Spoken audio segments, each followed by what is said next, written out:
Pangeran Alit menolak masuk kabinet. Setelah Sultan Agung wafat, raja yang baru memperlihatkan diri di depan publik. Putra mahkota hadir di bangsal Siti Hinggil. Di tempat ini, raja yang bergelar Susuhunan ing Ngaloko Mataram menerima ucapan selamat. Raden Mas Sayyidin yang telah berubah nama menjadi Sinuhun Hamangkurat Agung atau Amangkurat I juga mendengarkan sumpah dan janji setia seluruh jiwa raga para pejabat tinggi Mataram, baik sipil maupun militer. Ucapan serupa juga disampaikan dari kerabat kerajaan.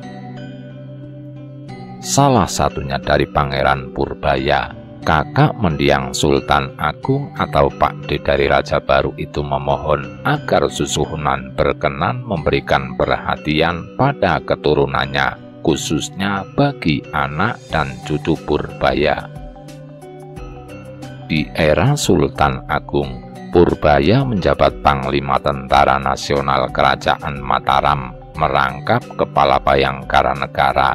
Dua posisi yang strategis menyangkut pertahanan dan keamanan negara. Sebagai bagian dari kerabat, anak dan cucu Purbaya mengucapkan janji sumpah setia. Susuhunan diminta agar mengikuti jejak ayahnya. Kerabat baik adik, kakak maupun paman Sultan Agung semua diakomodasi. Mendapatkan posisi masing-masing di kerajaan dan tidak yang ditinggal. Karena itu di era Sultan Agung, para kerabat kerap memberikan nasihat dan masukan yang baik kepada raja. Usai pengucapan sumpah setia itu, para kerabat, pejabat hingga abdi dalam Mataram menghampiri Susuhunan sambil jalan merangkak atau laku dodok untuk kemudian mencium kaki raja. Namun laku dodok maupun cium kaki tidak diminta Susuhunan kepada adiknya Pangeran Alit. Jauh sebelum peralihan tahta itu, antara Sayyidin dengan adiknya terlibat rivalitas yang keras. Keduanya sama-sama mengincar singgasana keraton Mataram. Keduanya juga saling menggalang dukungan. Mengetahui polarisasi itu, Sultan Agung tidak ingin elit dan rakyat Mataram terpecah. Maka Sultan Agung menyusun aturan suksesi secara cermat. Tujuannya agar tidak timbul kegaduhan maupun kudeta pasca kematiannya.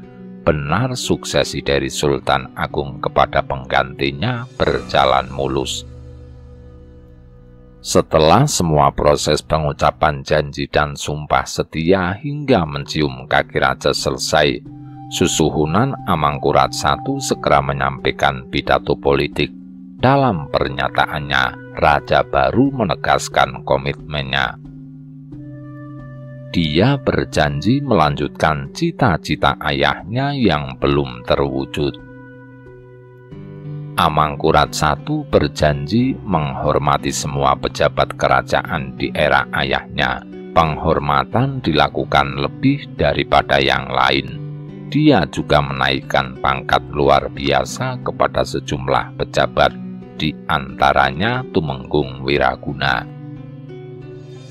Baru setelah itu selesai, gerbang kerajaan segera dibuka. Upacara pengangkatan Raja kelima Mataram dinyatakan rampung. Raja baru masuk kembali ke keraton. Susuhunan tidak balik ke kediamannya dalam kadipaten, namun langsung tinggal di dalam Prabayeksa yang menjadi tempat tinggal raja. Meski kakaknya telah diangkat sebagai raja baru, Pangeran Alit tetap melanjutkan sikap politiknya. Dia menolak masuk dalam kabinet Amangkurat I. Dia memutuskan tetap berada di luar pemerintahan. Pangeran Alit memimpin oposisi Mataram. Dalam sikapnya, adik raja ini menegaskan menghormati semua proses transisi kekuasaan dari ayahnya kepada kakaknya. Namun dia tidak secara eksplisit menerima penetapan Sayyidin sebagai pemimpin baru Mataram. Barisan oposisi tetap menghendaki Alit memegang janjinya tidak masuk dalam koalisi pemerintahan baru. Raja baru menyingkirkan oposisi dan memburu ulama. Susuhunan Amangkurat I tak dapat melupakan kejadian yang membuat reputasi politiknya tersungkur. Gara-gara laporan Tumenggung Wiraguna, Tumenggung Danupaya dan adik kandungnya Pangeran Alit dirinya harus absen dari panggung politik. Kejadiannya telah berlalu 10 tahun lalu. Amangkurat I yang saat itu masih berstatus putra mahkota, dia kesandung kasus perempuan. Putra mahkota dilaporkan selingkuh dengan istri tercantik Wiraguna. Kasusnya kemudian diadukan Wiraguna kepada ayahnya Sultan Agung. Langkah Wiraguna itu didukung adiknya dan guru spiritualnya Danupaya. Kedudukan putra mahkota nyaris dicopot. Kini putra mahkota telah resmi memimpin Mataram. Sebagai raja baru, Amangkurat telah memetakan siapa saja kawan dan lawan politiknya. Apalagi dari laporan Badan Telik Sandi Mataram, Wiraguna, Danupaya, dan Alit masih sering menggelar berbagai pertemuan, termasuk dengan kalangan ulama, khususnya dari Tembayat yang selama ini kritis terhadap kekuasaan Mataram. Amangkurat mencurigai mereka sedang menyusun gerakan. Sewaktu-waktu gerakan itu dapat saja mendongkel posisinya. Tak ingin terlambat, Amangkurat I menyusun strategi. Dia memerintahkan agar Wiraguna dan Danupaya disingkirkan.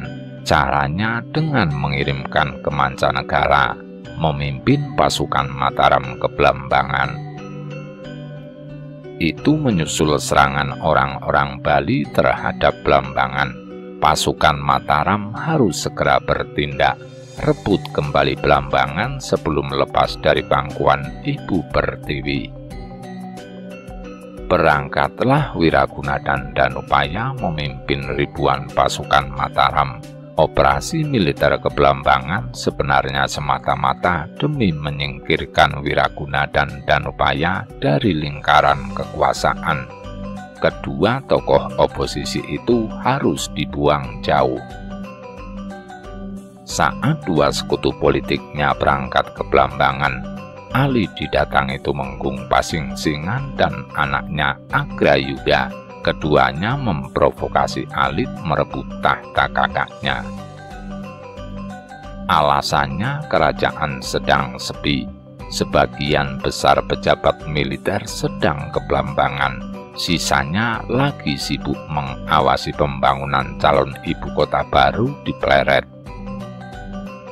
Alit akhirnya terbujuk, belum lagi terlaksana. Rencana itu diketahui Kepala Bayangkara Mataram Pangeran Purbaya, kemudian melaporkan ke raja. Amangkurat I memerintahkan menangkap Pasingsingan dan Agrayuda. Setelah ditangkap, keduanya langsung dieksekusi mati, ditebas lehernya. Kepala Pasingsingan dan Agrayuda diserahkan kepada raja. Tak lama kemudian, Amangkurat I mengundang adiknya. Kepala Pasingsingan dan Agrayuda dilemparkan di depan Alit. Raja berkomentar, "Begitulah nasib orang-orang yang akan menjadikan dirimu raja." Pangeran Alit mengelak. Dia mengaku semua itu bukan gagasannya, tapi ide Pasingsingan. Raja memaafkan adiknya, namun memerintahkan agar semua pengikutnya diserahkan kepada raja. Alit menyanggupi. Dia menemui para pengikutnya. Pengikut Alit yang berjumlah 300 orang menangis. Mereka memohon agar penyerahan kepada raja dibatalkan. Mereka khawatir nasibnya sama dengan Pasingsingan dan anaknya. Alit merasa iba. Dia kemudian memerintahkan para pengikutnya menyiapkan senjata, melanjutkan rencana menguasai istana.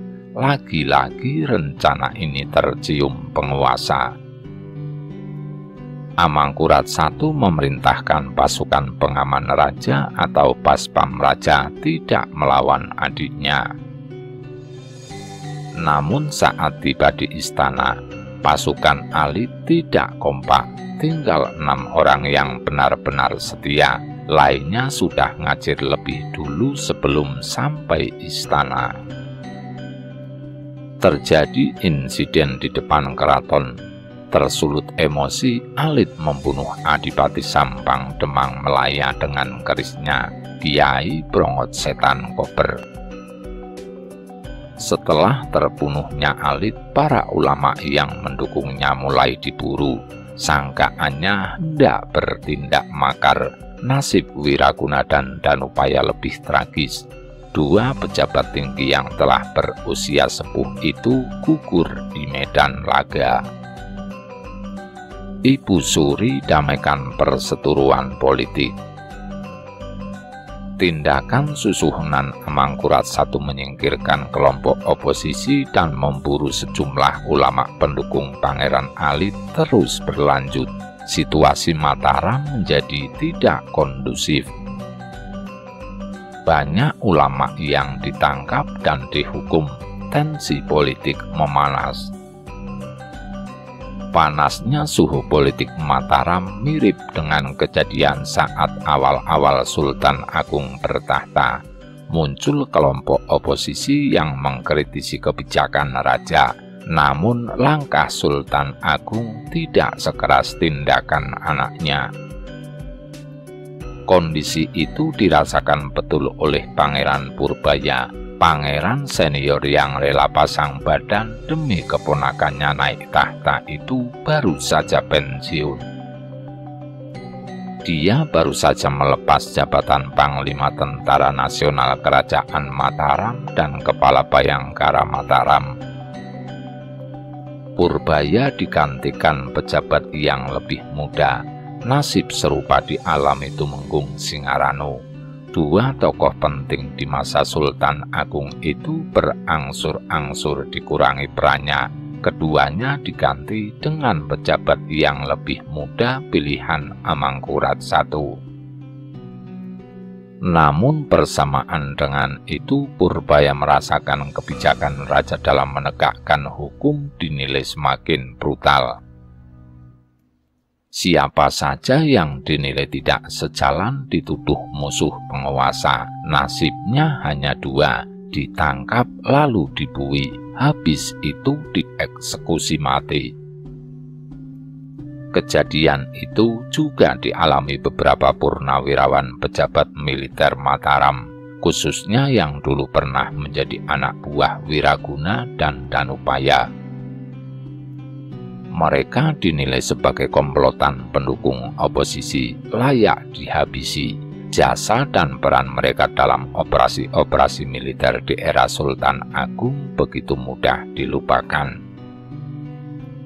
Keresahan itu sangat dirasakan Purbaya. Bersama Singarano, kakak Sultan Agung atau Pak Diraja itu tak lagi memegang jabatan strategis. Purbaya dan Singarano ditampung di lembaga penasehat raja. Dewan Pertimbangan Raja tugasnya memberikan saran dan nasihat. Purbaya mengkritisi kebijakan raja menangkap para purnawirawan tersebut, khususnya dalam menyelesaikan masalah Pangeran Alit, Wiraguna, dan Danupaya. Keadaan itu membuat Purbaya tidak lagi bergairah bekerja. Dia sudah beberapa waktu tidak masuk kantor. Purbaya memilih absen dari rapat-rapat kabinet yang digelar raja. Biasanya berlangsung 2 kali seminggu, setiap Senin dan Kamis. Tindakan Purbaya itu menimbulkan rasanan. Raja juga mulai mempersoalkannya. Purbaya dianggap tidak loyal. Sikapnya tidak bersedia memenuhi undangan penguasa Mataram dapat diartikan sebagai pembangkangan. Muncul tuduhan Purbaya hendak mengikuti jejak Wiraguna dan Danupaya melawan raja. Susuhunan Amangkurat I telah memerintahkan pasukan Telik Sandi mengadakan pengawasan ke kediaman Purbaya, semua gerak-geriknya. Perseteruan raja dengan Purbaya itu rupanya didengar Ratu Batang, ibu Suri Raja. Permaisuri Sultan Agung yang punya gelar Ratu Kulon itu cemas dengan situasi tersebut. Sebab Purbaya adalah pendukung anaknya bertahta. Sebagai mitra koalisi perannya sangat dibutuhkan. Amangkurat I dan Purbaya tidak boleh berpisah jalan. Begitu pikiran Kangjeng Ratu. Ratu Batang yang punya pengaruh kuat di Mataram lantas menyusun strategi. Dia berencana mempertemukan Amangkurat I dengan Purbaya di makam Sultan Agung di Imogiri. Keduanya dipanggil secara terpisah. Sebelum dipertemukan di depan makam keramat tersebut, mula-mula yang diundang raja, Purbaya menunggu di lapangan tak jauh dari lokasi pertemuan. Setelah itu barulah Purbaya dipanggil. Pertemuan Imogiri itu berhasil mencairkan kebekuan hubungan Purbaya dengan keponakannya. Ibu Suri kembali menunjukkan kelasnya sebagai politikus hebat. Cairnya kembali hubungan susuhunan Amangkurat I dengan Pangeran Purbaya berkat mediasi Ratu Batang membuat situasi politik Mataram relatif stabil. Sebelumnya kelompok-kelompok oposisi juga berhasil dilumpuhkan. Tak ada kegaduhan, kondisi itu memuaskan sebagian besar rakyat Mataram. Mereka merasa puas dengan kepemimpinan anak Sultan Agung itu. Tingkat kepuasan publik lebih dari 70%. Kinerja Amangkurat I digambarkan mirip dengan prestasi yang ditorehkan ayahandanya saat memimpin. 5 tahun pertama, sektor ekonomi Mataram tumbuh pesat. Pendapatan kerajaan digambarkan surplus. Ekspor barang-barang Mataram ke mancanegara berjalan lancar. Khususnya ekspor pangan seperti beras, gula Jawa, jagung, ketan, dan lain-lain. Panen petani melimpah. Situasi Mataram dilukiskan sebagaimana cerita pewayangan Gemah Ripah Loh Jinawi. Selain itu, Amangkurat I mendapatkan warisan kas negara dari ayahnya yang lumayan besar. Keadaan ini membuat raja mulai berpikir membangun infrastruktur kerajaan, terutama menata ulang tata kota. Dia menilai ibu kota Mataram era ayahnya di Kerta sudah banyak ketinggalan. Amangkurat I membandingkan dengan negara-negara tetangga seperti Cirebon dan Banten. Setelah mengadakan kunjungan kerja ke mancanegara, bangunan Istana Kerta yang sebagian besar terbuat dari kayu sudah saatnya diganti. Begitu pikiran raja. 2 tahun setelah bertahta pada 1647, Amangkurat I memutuskan memindahkan ibu kota Mataram.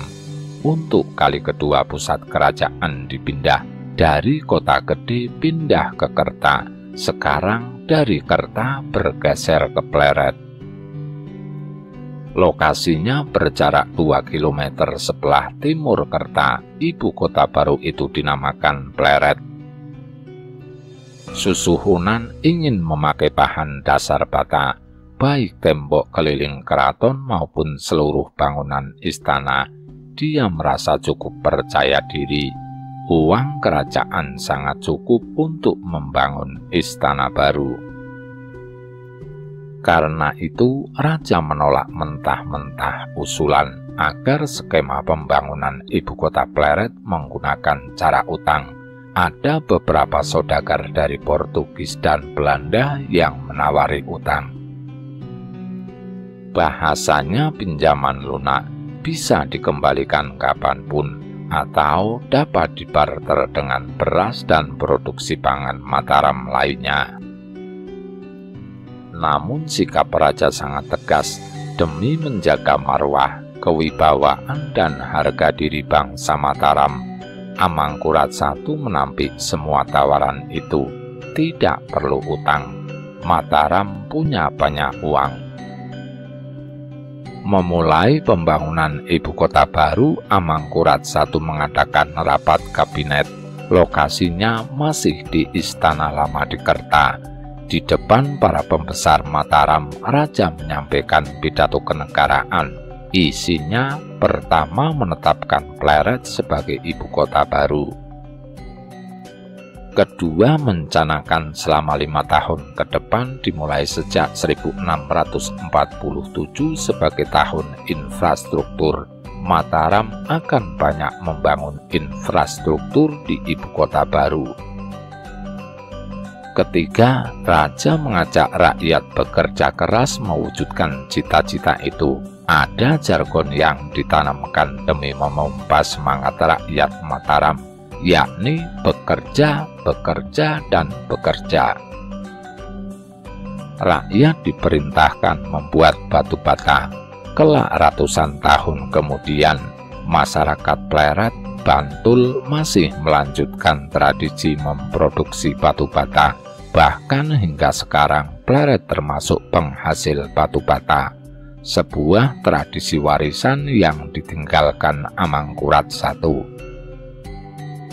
Pembangunan ibu kota baru itu sebagai mega proyek Mataram tidak kurang 300.000 tenaga kerja dikerahkan. Demi mempercepat selesainya pembangunan, Amangkurat memerintahkan agar menambah jumlah pekerja. Mataram memutuskan mengimpor tenaga kerja dari Karawang. Pembangunan infrastruktur ibu kota Mataram di Pleret terus dilakukan. Setelah tembok keliling keraton dan istana, Susuhunan Amangkurat I menghendaki pembangunan diperluas. Salah satunya membangun bendungan dan danau buatan. Bendungan itu dimanfaatkan untuk irigasi pertanian. Mataram merupakan negara yang bertumpu pada sektor agraris. Mataram menjadi salah satu negara pengekspor beras dan palawija. Amangkurat I menyadari pentingnya menjaga kedaulatan pangan. Baginya, pangan berhubungan erat dengan kedaulatan sebuah bangsa. Sungai-sungai yang mengitari istana Pleret kemudian dibendung, seperti Sungai Opak, Sungai Winongo, dan Sungai Gajah Wong. Pembangunan bendungan dibarengkan dengan danau. Raja ingin memiliki bangunan indah di atas air. Amangkurat I ingin punya keraton di atas segara atau danau. Awalnya pada 1659 bendungan dibangun di sisi selatan dan timur, kemudian diperluas sebelah timur alun-alun. 2 tahun kemudian, air yang mengalir bukan hanya dari selatan dan timur, namun juga dari utara dan barat. Pembangunan melibatkan lebih dari 350.000 orang tenaga kerja. Pembangunan dinyatakan rampung pada 1663 saat meresmikan proyek pembangunan istana di atas air itu. Amangkurat I memberinya nama Hastana Segarayasa, artinya istana di atas danau buatan. Kini jejak Segarayasa masih bisa ditemukan. Namanya diabadikan menjadi desa. Desa Segarayasa baru masuk DIY sekitar 1960-an. Desa Segarayasa, Wanalela, dan Bauran merupakan 3 desa di Pleret yang menjadi wilayah enklasif atau daerah kantong Kasunanan Surakarta. Bersama semua desa di Kecamatan Delinggo, ditambah desa Jagalan dan Singosaren di Banguntapan, dulunya masuk Kapanewonan Kota Gede Surakarta. Selepas 1960-an barulah menjadi wilayah Bantul DIY. Segarayasa tak sekedar istana di atas air. Danau buatan itu kerap dimanfaatkan latihan perang Angkatan Laut Mataram. Di balik pembangunan Segarayasa ada visi besar Raja Amangkurat I ingin menjadikan Mataram negara maritim yang utuh, tangguh, dan ampuh. Dibangunlah Kementerian Maritim dan Kelautan, kemudian Pangkalan Angkatan Laut, Sekolah Pelayaran, Kedutaan Besar, dan Konsulat. Semua berkedudukan di Tegal. Anak-anak muda Tegal dikirim belajar maritim ke Palembang. Sejak zaman Sriwijaya, Palembang terkenal sebagai negara maritim. Diplomasi maritim dijalin dengan Kerajaan Samudra Pasai di Aceh. Tegal menjadi kekuatan maritim yang penting bagi Mataram. Setiap 3 bulan sekali Amangkurat I berkunjung ke Tegal, ikut mendampingi Bupati Banyumas, Pekalongan, Cilacap, Jepara, dan Semarang. Kunjungan itu dalam rangka rapat koordinasi menjadi Tegal sebagai pintu gerbang maritim. Dasar-dasar yang diletakkan oleh Amangkurat I menjadikan Tegal terkenal.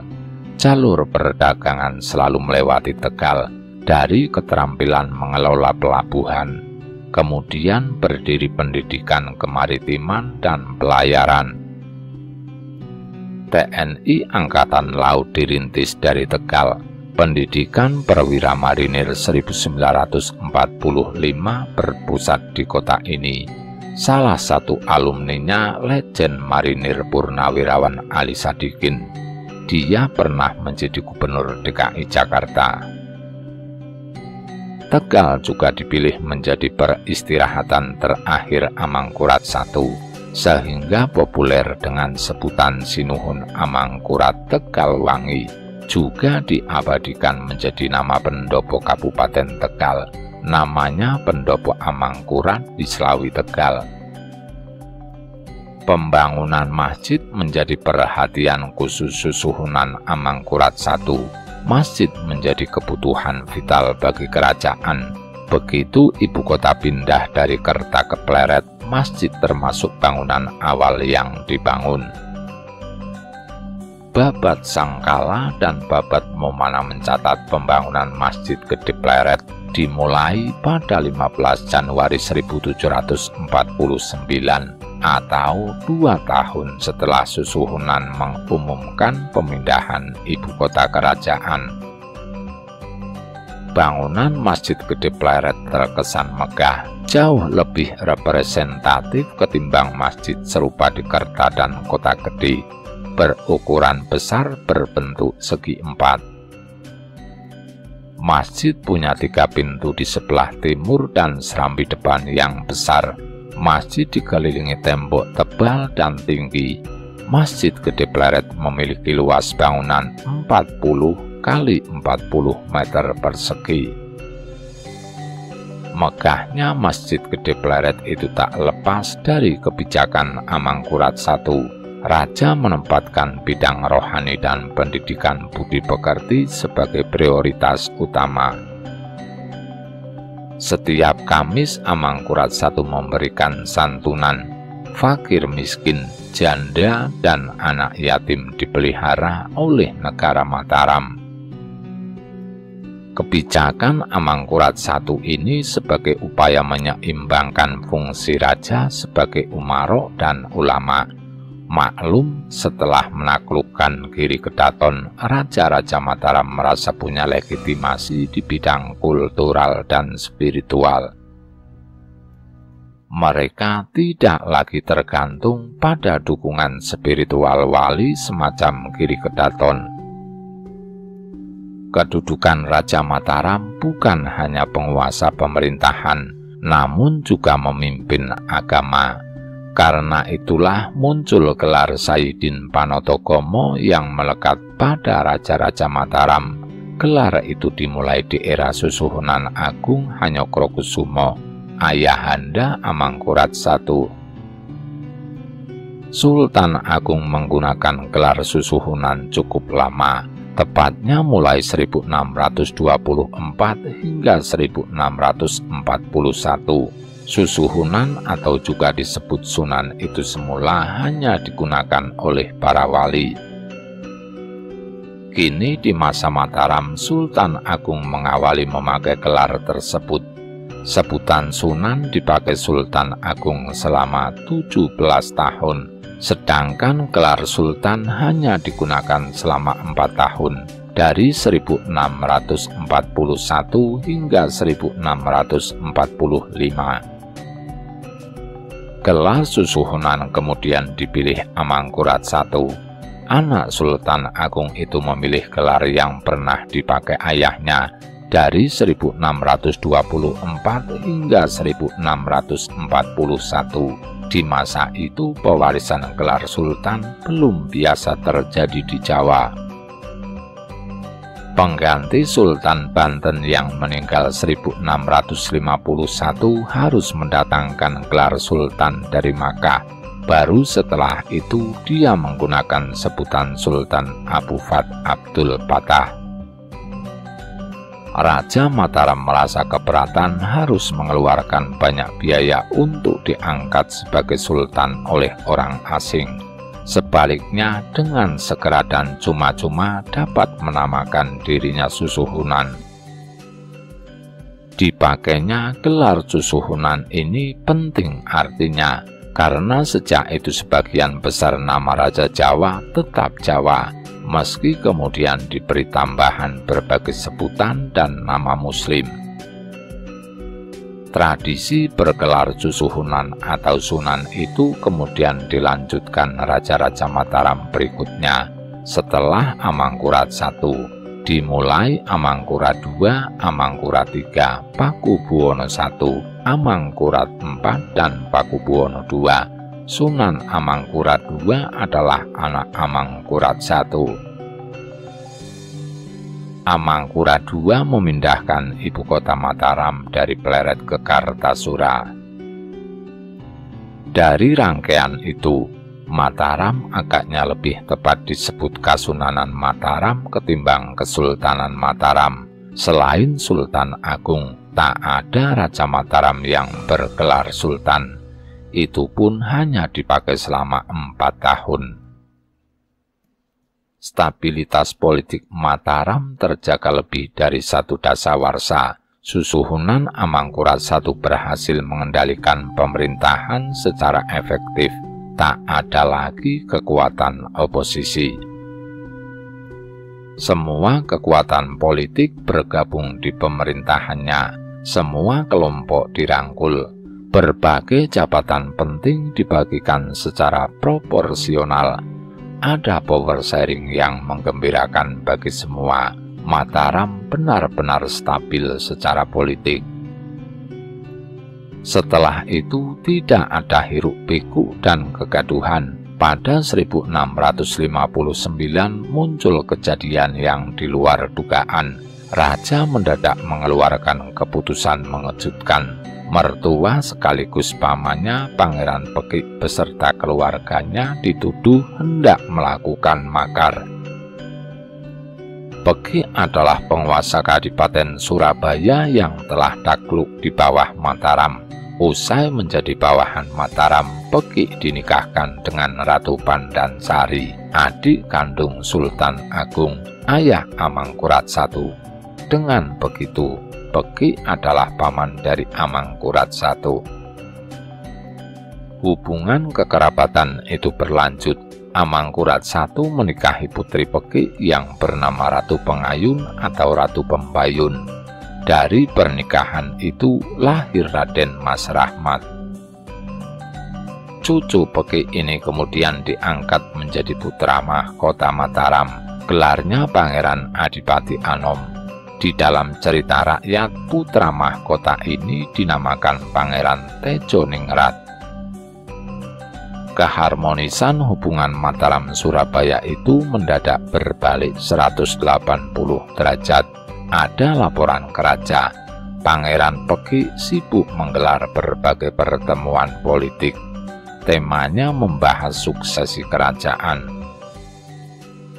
khususnya menyangkut alih kekuasaan dari Amangkurat kepada Pangeran Adipati Anom. Muncul gagasan percepatan suksesi. Pertimbangannya saat usia raja telah lanjut. Tema soal suksesi itu ternyata sampai ke telinga raja. Pelaporannya antara lain, Pangeran Giri dari Giri Kedaton, dia masih keponakan dari Peki. Laporan ini ternyata membuat merah telinga raja. Tanpa banyak pertimbangan, Amangkurat memerintahkan Kepala Bayangkara Mataram bergerak ke Surabaya. Peki harus ditangkap. Pembahasan suksesi sama artinya dengan upaya makar, tidak mau mengakui pemerintahan yang sah. Amangkurat I merasa gusar jika ada pihak-pihak yang mendengungkan suksesi. Dia khawatir muncul gerakan ganti raja sebagaimana pernah terjadi di masa ayahnya berkuasa. Pencetusnya adalah ulama-ulama dari Tembayat. Dia tak ingin gerakan politik di Surabaya merembet ke daerah lain, harus dicegah dan ditindak. Atas nama kekuasaan, Susuhunan tak lagi menghiraukan posisi Peki sebagai paman sekaligus mertua. Dia menilai Peki telah menjadi ancaman bagi tahtanya. Tanpa banyak kesulitan, pasukan khusus Mataram berhasil menangkap Peki dan keluarganya. Sama dengan tokoh-tokoh lain yang dituduh makar, Peki harus mengakhiri hidupnya dengan tragis. Tokoh yang pernah berjasa sewaktu mengalahkan Giri Kedaton itu harus menjalani eksekusi. Peki, istri dan ketiga putranya meninggal secara mengenaskan. Jenazahnya kemudian dibawa ke Mataram. Jasadnya dimakamkan di Banyusumurup Girirjo Imogiri. Makam Banyusumurup belakangan dijadikan komplek bagi para tokoh yang dianggap mbalelo terhadap Mataram. Kejadian yang menimpa Peki dan keluarganya itu menggoncangkan jiwa putra mahkota. Dia berniat menuntut balas. Pangeran Adipati Anom tidak terima dengan kebijakan ayahandanya. Dia menggalang aliansi politik. Koalisi diperluas, lobi-lobi dengan banyak tokoh dikalang. Putra mahkota berhasil menggait Pangeran Purbaya. Tokoh senior itu merupakan kakek putra mahkota. Dia kakak dari Sultan Agung dan Ratu Pandansari, istri Pangeran Peki. Selain Purbaya, pengikut Pangeran Puker dan Pangeran Singasari, saudara-saudara putra mahkota juga bergabung. Mereka sepakat menggalang kekuatan. Koalisi ini akhirnya tercium raja. Amangkurat I merasa dihianati keluarganya sendiri. Bagaimana mungkin keluarga kerajaan justru bersekongkol hendak mendongkel tahtanya? Status putra mahkota Mataram resmi dikembalikan kepada Pangeran Tejoningrat. Putra susuhunan Amangkurat I dengan Permaisuri Ratu Kulon mendapatkan amnesti sekaligus rehabilitasi. Ayahanda memberikan pengampunan dan memulihkan nama baik Tejoningrat. Amangkurat I memerintahkan Jaksa Negara Mataram menjemput anaknya dari hutan Lipura. Setelah dibebaskan dari hukuman, Tejoningrat menghadap ayahandanya di bangsal Prabayaksa Keraton Pleret. Keduanya terlibat pembicaraan serius. Hubungan antara raja dan putra mahkota kembali hangat. Suasana itu rupanya hanya berlangsung sementara, tak lebih dari 10 tahun, sekitar 1668 sampai 1670. Konflik keduanya untuk kali kesekian terulang. Kali ini pemicunya mengenai seorang wanita. Antara Amangkurat I dengan Tejoningrat sesungguhnya punya banyak perbedaan. Dari sekian perbedaan itu hanya ada satu persamaan, soal wanita. Sama-sama gemar terhadap perempuan-perempuan cantik.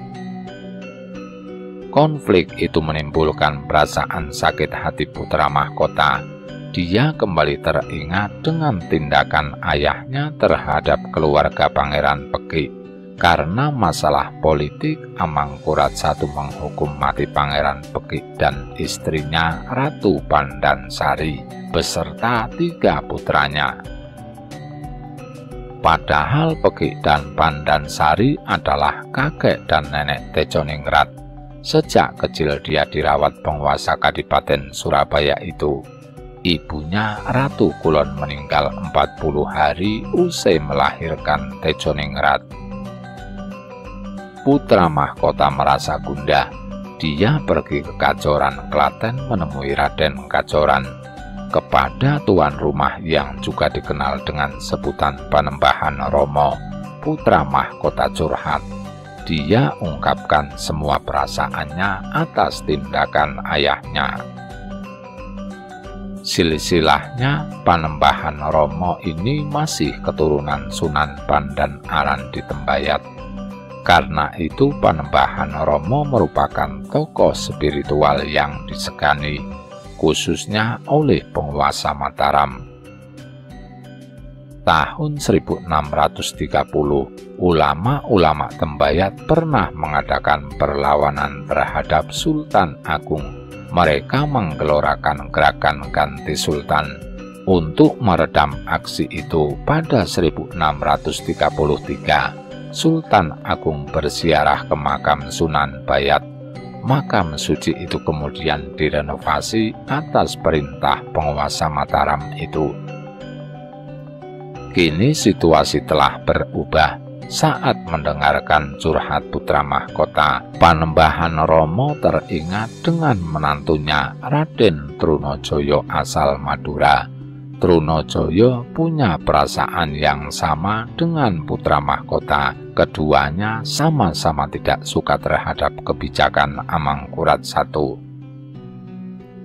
Trunojoyo harus lari dari Madura gara-gara daerahnya diserbu pasukan Mataram. Ayahnya dibunuh pasukan Amangkurat I pada 1656. Jiwanya terancam, sehingga menyelamatkan diri ke Kacoran. Dia kemudian menikah dengan putri sulung Panembahan Romo. Sekitar 1670, Panembahan Romo menginisiasi pertemuan putra mahkota dengan Trunojoyo. Dalam pertemuan itu, keduanya sepakat merancang aksi demo besar-besaran di seluruh wilayah Mataram. Aksi massa dimulai dari Jawa Timur, terus bergerak ke barat hingga ibu kota Mataram di Pleret. Tujuan aksi itu untuk melengsarkan Amangkurat I dari tahtanya. Jika aksi itu berhasil, putra mahkota menjadi susuhunan baru di Mataram. Sedangkan Trunojoyo diberi kekuasaan atas Madura dan sebagian Jawa Timur. Sekaligus merangkap Bupati Dalem atau semacam Perdana Menteri Kerajaan baru. Format power sharing kekuasaan disepakati. Putra mahkota kembali ke Pleret. Trunojoyo kembali ke Madura. aksi demo dimulai 1671. Daerah pertama yang menjadi sasaran adalah Pamekasan. Aksi yang dirancang Trunajaya itu didukung orang-orang Makassar, anak buah Karaeng Kalengsong dari kerajaan Goa. Mereka baru saja kalah perang dengan Arung Palaka, sehingga lari ke Jawa. Orang-orang Makassar itu berada di garis depan saat demo. Aksi People Power goncang istana. Amangkurat I telah berusia lanjut. Dia telah berkuasa di Mataram lebih dari 32 tahun. Sejak beberapa tahun terakhir kesehatannya terus menurun. Pengendaliannya atas kekuasaan Mataram tidak lagi efektif. Beberapa daerah di luar Jawa menyatakan memisahkan diri dari Negara Kesatuan Kerajaan Mataram. Beberapa daerah itu seperti Jambi, Palembang, dan Kalimantan. Bahkan Cirebon yang sejak awal menjadi sekutu Mataram memilih tunduk di bawah VOC. Situasi perekonomian Mataram juga sedang tidak bersahabat. Di beberapa wilayah terjadi gagal panen, terjadi kemarau panjang, wabah penyakit terjadi di mana-mana. Bersamaan dengan itu, orang-orang Makassar mengadakan aksi demo di Jepara pada 1674. Mereka menuntut tanah untuk tempat tinggal, namun Amangkurat I menolaknya. Untuk meredam aksi anarkistis, anak buah Karaeng Kalengsong itu ditampung oleh Pangeran Tejoningrat. Mereka diizinkan menetap di daerah Demung atau Besuki, Jawa Timur. Dengan kompensasi harus mendukung aksi People Power yang dirancangnya bersama Raden Trunajaya di kediaman Panembahan Romo di Kajoran, Klaten. Aksi massa dengan menguasai pelabuhan-pelabuhan di Jawa Timur. Titik awalnya dari Pamekasan, Madura pada 1675. Dari Madura berlanjut Surabaya, terus ke Tuban. Tak lama kemudian kota-kota besar di wilayah Mataram jatuh ke tangan Trunajaya. Dalam aksi itu, mereka menyerukan orang-orang Jawa agar mendukungnya. Mereka memakai simbol-simbol Islam. Seruan itu didukung Panembahan Giri dari Gresik. Tokoh panutan itu menyatakan, Mataram tak akan sejahtera selama VOC masih bercokol di Jawa. Itu membangkitkan semangat anti-VOC sekaligus melawan Amangkurat I.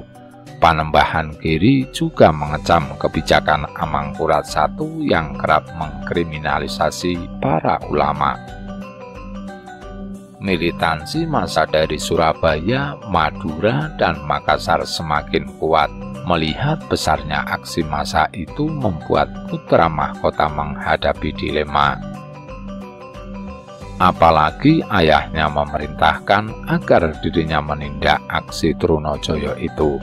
Terjadi bentrokan di daerah Gogodok Tuban pada 1676. Bentrokan itu menyebabkan jatuhnya banyak korban, salah satunya Pangeran Purbaya. Dia merupakan pangeran sepuh kakak Sultan Agung yang pernah menjadi Panglima Tentara Nasional Mataram awal 1677. Semua pelabuhan termasuk Cirebon jatuh ke tangan Trunajaya. Kemenangan itu membuat rasa percaya diri Trunajaya meningkat. Dia dinobatkan pendukungnya menjadi Panembahan. Dia mengklaim sebagai keturunan Majapahit. Trunajaya juga merasa berhak atas tahta Mataram. Kondisi itu membuat hubungannya dengan putra mahkota menjadi renggang. Pecah kongsi terjadi sebelum tujuan melengsarkan Amangkurat I terrealisasi. putra mahkota menilai Trunajaya keluar dari komitmen awal di Kajoran. Atas dasar itu, putra mahkota balik mendukung ayahnya. Setelah menguasai kota-kota di Jawa Timur, masa bergerak ke ibu kota Mataram. Istana Pleret menjadi sasaran. Sekitar Mei 1677, Istana Pleret jatuh. Aksi People Power itu berhasil menduduki ibu kota Mataram. Pangeran Puger dipasrahi Amangkurat I mempertahankan istana, namun Puger tak kuasa membendungnya. Pasukan Mataram berhasil dipukul mundur. Beberapa harta dan pusaka kerajaan dijarah. Trunajaya membawanya ke Jawa Timur. Pangeran Madura itu mendeklarasikan diri sebagai penguasa baru. Pusat kerajaannya berada di Kediri. Nuwun, nuwun, nuwun.